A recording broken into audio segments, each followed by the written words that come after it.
السلام عليكم طلابنا الغاليين في سنه ثانيه ثانوي، يا رب تكونوا بخير. ان شاء الله النهارده بنبدا مع بعض مراجعه نهائيه للفصل الثاني الحركه في خط مستقيم. طبعا الفصل الثاني بيتكون من درسين، الدرس الاول هو درس السرعه والدرس الثاني هو درس العجله. هنا هنشوف ان السرعه هي عباره عن نوعين، اما سرعه عدديه او سرعه متجهه، وعندك تصنيف ثاني للسرعه، اما السرعه سرعه منتظمه او سرعه غير منتظمه. العجله المنتظمه في منهجنا عباره عن ثلاث انواع، اما عجله موجبه او عجله سالبه او عجله صفريه. الثلاث اشكال مع بعض بيعبروا عن جسم ساكن، سواء الشكل A او الشكل B او الشكل C. كده احنا استعرضنا مع بعض 4 انواع من انواع السرعه المتوسطه. المفترض الانواع دي مهمه جدا بالنسبه لك، واهمهم النوع ده. طبعا ده من ضمن الانواع اللي طلبه كتير جدا ما بتبقاش تركز عليه. لو سرعه سياره بتتزايد مش لازم دايما تبقى العجله موجبه، قد تكون العجله موجبه وقد تكون العجله سالبه لعده اسباب. طلبه كتير جدا بتغلط وبتفكر ان العلاقه دي بتعبر عن جسم ساكن، ده طبعا كلام غلط جدا.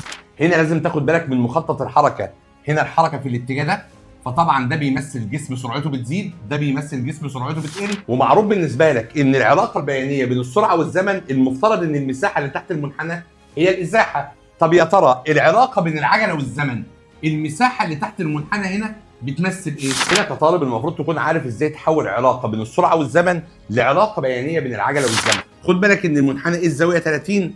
المنحنى بيه هنا الزاويه مش 30، بناخد الزاويه دي اللي هي ب 60.